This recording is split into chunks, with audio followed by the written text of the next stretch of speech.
You are a disgrace to this company. Ma'am, please come with me. This is unbelievable! I won't let you get away with this. The fluorescent lights hummed above her, bright enough to sting her eyes, but it was the hush of voices that cut deeper. Danielle Brooks stood in her own boutique, her dream carved out of nights without sleep, of investors who said no until one finally said yes, of sweat stitched into every garment on these racks. Yet the sales clerk, lips pursed, arms crossed, said it anyway, loud enough for the customers lingering near the fitting rooms to hear. "You can't afford this. Please leave." The words snapped like glass against concrete. Gasps rippled through the store, soft but sharp.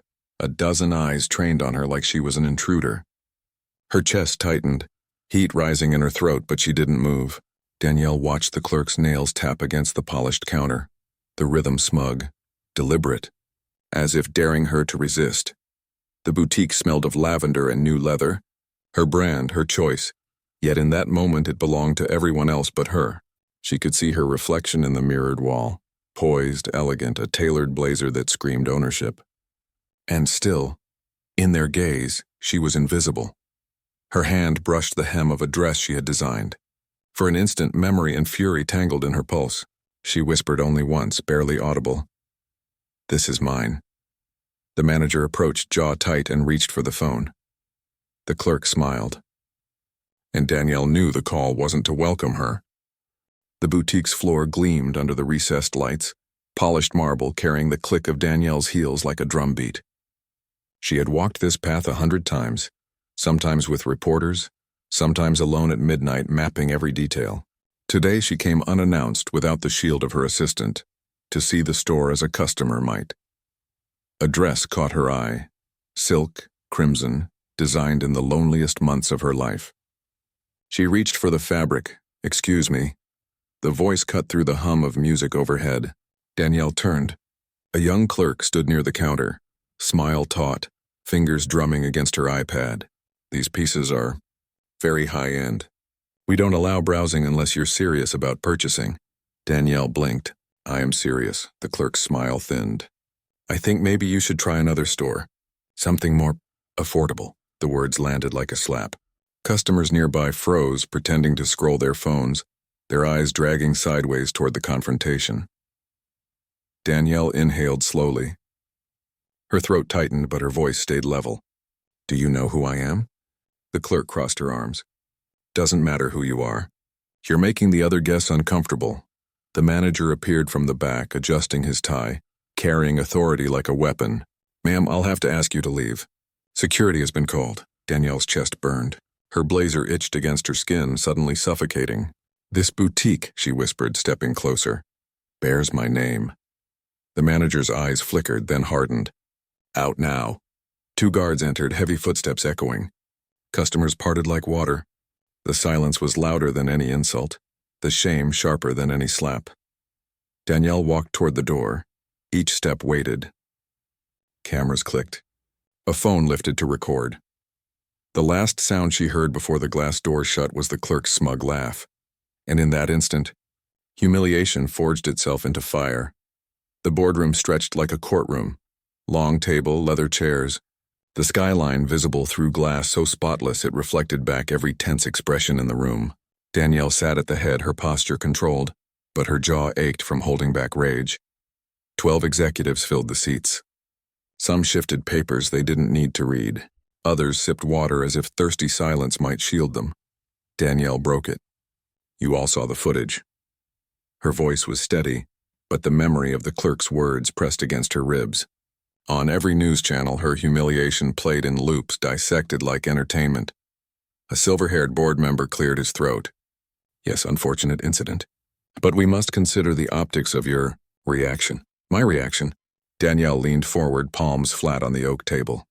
A black woman denied entry into her own store, dragged out by security while customers filmed, and "You're worried about my tone?" Another voice, softer but cutting. "The brand image relies on calm leadership. If you appear emotional, it undermines trust." Her chair scraped against the floor as she stood. "I was humiliated in public. That was your store, your employees. I am this brand." My face, my work, my risk. And you call it an incident? Silence. One man rubbed his temple. A woman shifted her gaze to the window. Not a single word of solidarity. Danielle's throat tightened. Every second of their silence weighed like chains. She saw clearly they weren't allies. They were caretakers of profit, not justice. The chairman finally spoke, his voice calm, practiced. We'll issue a statement. Polished, neutral. This must not escalate. For the health of the company. Her laugh was short, sharp, bitter. For the health of the company, or for the comfort of the guilty? No one answered. Danielle gathered her papers, the leather folder snapping shut like a verdict. She turned to leave, pausing at the door. You may sit in silence now, she said, low and steady. But remember, silence is a choice, and choices have consequences. The door clicked behind her. Inside the boardroom, the silence thickened, but Danielle's resolve burned hotter with every step she took away from their table. The press release hit the wires at dawn. We regret the misunderstanding at our flagship boutique. The staff acted in accordance with standard security procedures. We remain committed to diversity, inclusion, and respect for all. Danielle read the lines 3 times, sitting at her kitchen counter. Coffee untouched, hands trembling. Each word was crafted to sound remorseful while hiding the truth. Misunderstanding. Procedures. Nothing about racism. Nothing about humiliation. No acknowledgement that the boutique they claimed to protect belonged to her. Her phone buzzed. A friend's voice, tentative. At least they apologized, right? Danielle's laugh was hollow. Apology? That was a press strategy. Later that afternoon, she walked into the boutique again, this time with cameras trailing. The employees stiffened.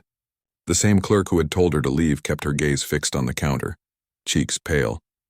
A few reporters whispered, recording every breath. Danielle faced them. I am Danielle Brooks. This boutique exists because of me, and yet last week I was treated like a criminal in my own store. Do not mistake branding for truth. An apology is not accountability. Her words hung heavy. A few customers clapped softly, uncertainly. Others shifted uncomfortably. Behind her, the manager cleared his throat. We've already addressed this. Danielle spun. You addressed nothing.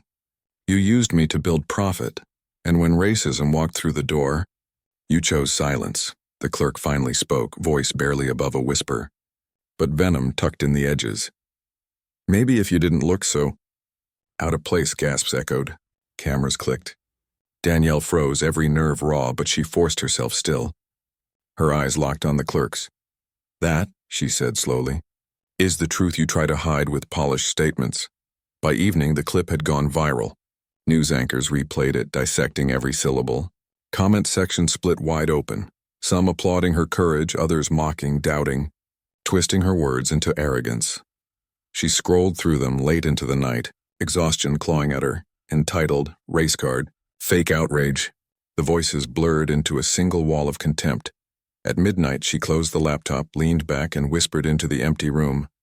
They want me silent. They will not get it. But even as the fire inside her burned, she felt the weight of something colder creeping in. The realization that this fight was far from just about one boutique, one clerk, one humiliation. It was war for the truth itself. The newsroom lights flickered across her face as the anchor's voice carried through the TV. Danielle Brooks, CEO of the luxury fashion label bearing her name, claims she was racially profiled in her own store. Critics argue the event has been exaggerated. Danielle muted the television. Her jaw clenched. Exaggerated. The word stung worse than silence. Her phone buzzed nonstop. Journalists called for interviews. Some begged for sound bites. Others tried to bait her into saying something angry enough to sell headlines. When she answered one live call, the reporter's tone turned sharp mid-sentence.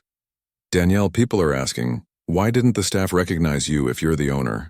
Doesn't that say something about your involvement? She kept her voice steady. It says something about their assumptions. Ownership doesn't have a face they expect to see. The host smirked, cutting her off. Or maybe you're turning a misunderstanding into a racial narrative for attention. The line dropped. Her chest burned. Hours later, Danielle scrolled through online clips. Comment sections frothed. Insults about her appearance, doubts about her story, thinly veiled slurs. Friends stopped calling. Even allies grew distant. afraid of being dragged into controversy. Her assistant, Mara, hesitated at the doorway. The board wants you to stay quiet. They think this will fade if you do. Danielle met her gaze, tired but unbroken. That's what they're hoping. That silence will bury me. She stood, walking toward the window, the city lights glaring back like 1,000 unblinking eyes. Out there, her name was being torn apart piece by piece. Inside, she swore she would not let them own her story.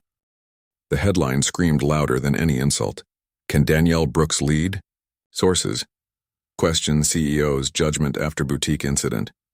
Danielle gripped the newspaper until the ink smudged her fingers. The article stretched across 2 pages, laced with anonymous quotes. She's unstable. More concerned with her image than the company. No longer trusted by her own team. Her stomach turned. These weren't the words of strangers. They were inside voices, boardroom whispers twisted into daggers and leaked. The phone rang. Mara's voice urgent. Danielle, don't read the comments, I already have. Danielle cut in, pacing the length of her office. Her heels tapped like a metronome, marking her fury. I know exactly who's behind this. Hours later, the board convened. Danielle stormed into the glass chamber, the newspaper folded under her arm like evidence. She slammed it onto the table. Which one of you fed them this? The room froze. No one confessed. The chairman finally exhaled. Danielle, accusations won't help. The press is unpredictable. Unpredictable? Her laugh was sharp, bitter. These are not accidents. These are my words twisted. My leadership questioned, my name dragged. Someone here handed it to them. A younger executive, eyes downcast, murmured, the piece raises valid concerns. Maybe stepping back, her voice cut like steel. Stepping back? From what I built? From what my name built? Silence. Then the silver-haired board member spoke, calm and cruel. Perception is reality, Danielle. And right now reality says you're the problem. Her chest tightened, fury colliding with grief. For a moment she saw not colleagues but masked betrayers, smiling while sharpening knives behind her back. She gathered the newspaper, her hand trembling but her voice steady. You want me to vanish, to take the fall while you polish your reputations. But understand this, betrayal has a half-life. It decays slowly, but it poisons everything it touches. She walked out before they could reply, heels echoing like gunshots down the hall. That night, her phone lit up again and again. Messages from allies dwindling, invitations rescinded, investors reconsidering. The betrayal wasn't just inside the company. It was spreading, one whisper at a time. Danielle stared at the newspaper on her desk, the headline glaring back at her. The knife had been plunged deep, but she wasn't done bleeding. Not yet. The summons came in an email so polished it might as well have been a death notice. Emergency board session. Attendance required. Discussion. Leadership transition. Danielle arrived to find the boardroom heavy with expectation. They didn't even pretend this time. Papers stacked neatly before them, exit strategies drafted, her removal mapped out like a business deal. The chairman cleared his throat. Danielle, the brand is suffering. For the health of the company, we believe it's time you step aside. Temporarily. Temporarily, she echoed, her voice flat. A woman down the table leaned forward. It isn't personal. The press is merciless. Investors are nervous. Your presence is combustible.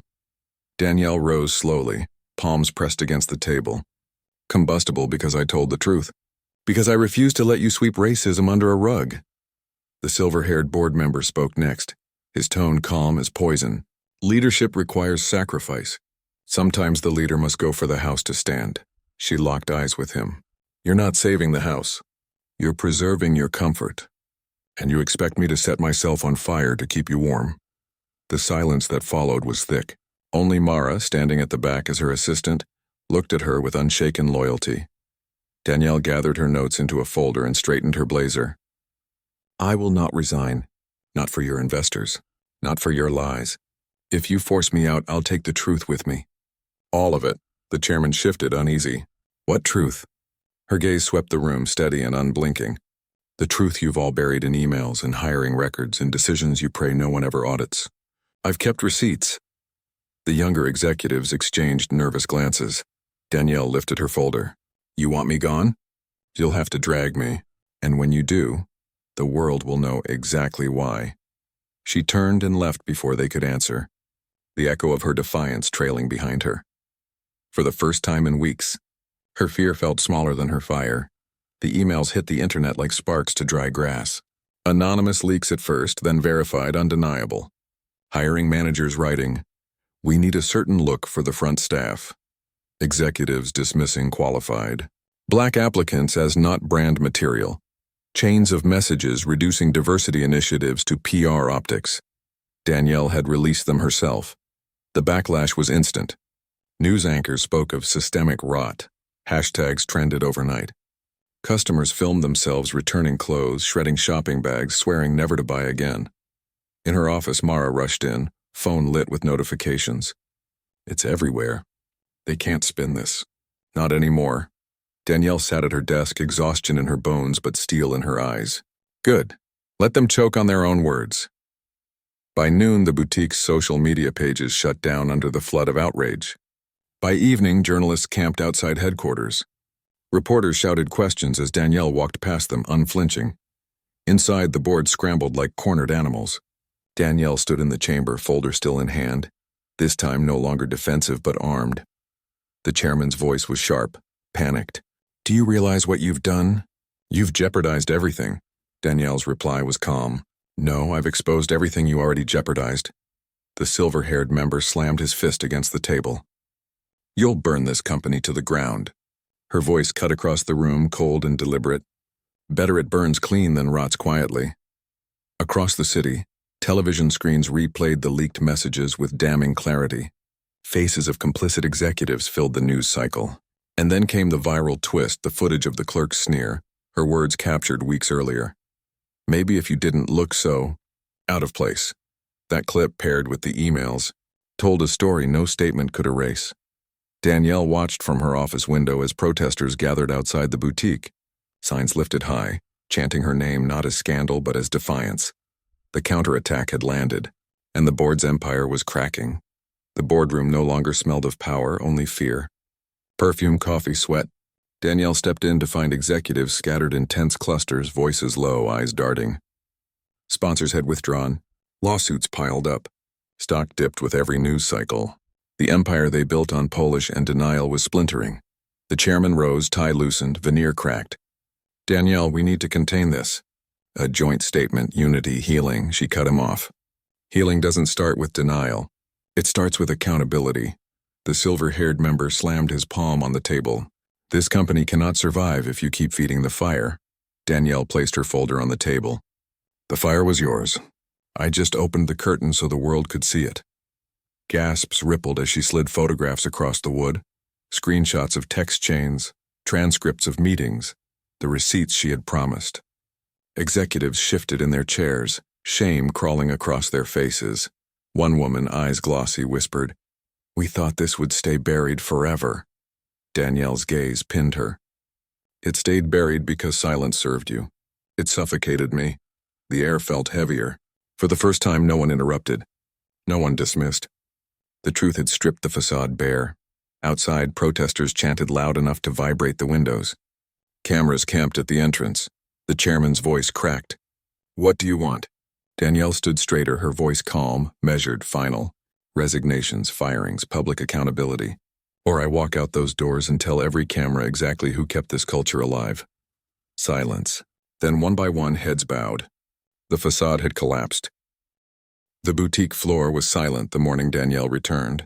Not as a customer, not as a humiliated stranger, but as the one holding every decision in her hands. Employees lined the walls, faces stiff, eyes down.